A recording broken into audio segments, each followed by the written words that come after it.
नमस्कार, AB star news देख रहे हैं आप और मैं हूं आपके साथ सोहन सिंह। गाजियाबाद में पुलिस को बड़ी कामयाबी मिली है। दरअसल पुलिस ने दो बदमाशों को गिरफ्तार किया है जिन पर लूट की वारदात को अंजाम देने का आरोप है। तो पुलिस को बड़ी कामयाबी मिली है। लगातार पुलिस ने जो बदमाश हैं उनके खिलाफ अभियान चला रखा है और इसी कड़ी में साहिबाबाद थाना पुलिस को ये कामयाबी मिली है। दो बदमाशों को गिरफ्तार किया गया है और आपको बता दें कि इन बदमाशों में से एक पर 16 मुकदमे दर्ज हैं। तो पुलिस इसे बड़ी कामयाबी मान रही है।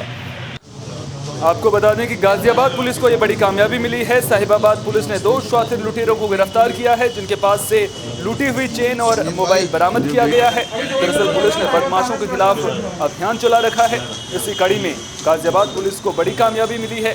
पकड़े गए बदमाशों में से एक विनय काली हिस्ट्री शूटर है जिस पर 16 मुकदमे दर्ज हैं। जानकारी के मुताबिक दोनों बदमाश लूट की वारदात को अंजाम देकर मौके से फरार हो जाते थे और लूट का सामान बेचकर नशे का सेवन करते थे।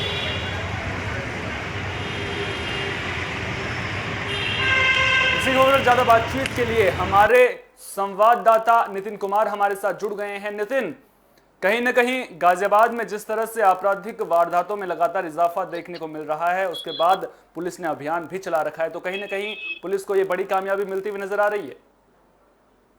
देखो सोहन जी, बिल्कुल ये सही बात है। पुलिस के लिए एक बड़ी बात है कि जिस तरीके से जो अपराधी हैं, ये मैं आपको बताता हूँ, जिस तरीके से जो दिल्ली एनसीआर से सटा इलाका है गाजियाबाद, यहाँ पर बदमाश आते हैं और आसानी से लूट जैसी घटनाओं को देखकर आसानी से फरार हो जाते हैं। और इस तरफ जो गाजियाबाद की पुलिस है वो सतर्कता बरतते हुए, गाजियाबाद के जो अधिकारी हैं, वरिष्ठ अधिकारी हैं, उन्होंने भी एक अभियान चलाया हुआ है। जो अपराधी हैं, जो जिस तरीके के लूट को अंजाम देकर फरार हो जाते हैं, उनको पकड़ने के लिए एक अलग अभियान चला हुआ है। जिस तरीके से जो गाजियाबाद का जो साहिबाबाद थाना इलाका है, जहाँ पर दो अपराधियों को पकड़ा गया है, उनसे जो चैन स्क्रैचिंग और अन्य मोबाइल भी बरामद किए गए। यह बिल्कुल एक अपराधी तरीके के लोग हैं दोनों, और इन पर पहले भी लूट के काफी मुकदमे दर्ज हैं। ये लूट को अंजाम देकर आसानी से फरार हो जाते हैं। तो ज्यादातर ये ऐसे इलाकों को टारगेट करते हैं जो पोस्ट इलाके होते हैं और जहाँ पर सुनसान इलाके होते हैं। सुनसान इलाके में आसानी से ये लूट की घटना को अंजाम देकर और आसानी से फरार हो जाते हैं। जी, जिस तरह से आप बता रहे हैं कि इन बदमाशों पर पहले से भी मुकदमे दर्ज हैं और एक बदमाश पर तो 16 मुकदमे दर्ज हैं, तो कहीं ना कहीं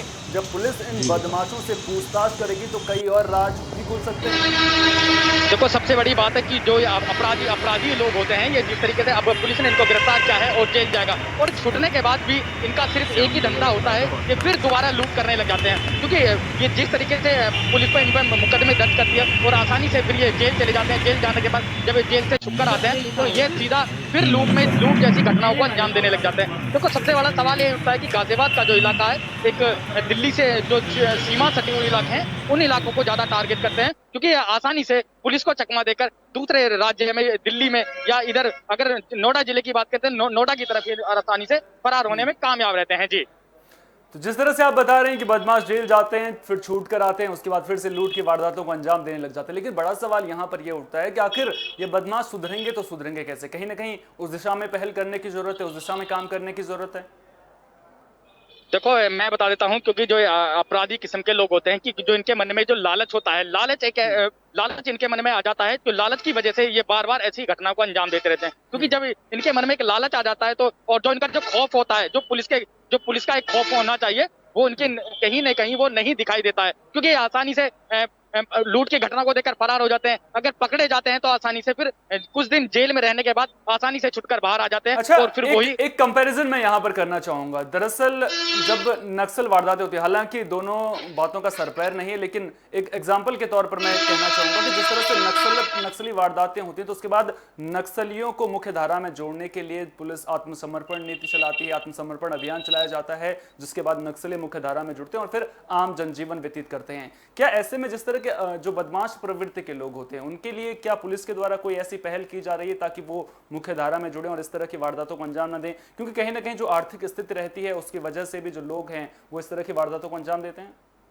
देखो इस तरीके के जो अपराधी होते हैं, वो लगातार जेल से छुटने के बाद लगातार ऐसी घटनाओं को अंजाम देते रहते हैं और वो बार बार पुलिस की गिरफ्त में आते रहते हैं। फिर पुलिस के पास एक ही ऑप्शन बचता है, या तो उनका एनकाउंटर किया जाता है या फिर उनको ऐसा आगाज दिया जाता है ताकि वो आने वाले वक्त में इस तरह की घटना कोई ना कर सके। क्योंकि जो गाजियाबाद की पुलिस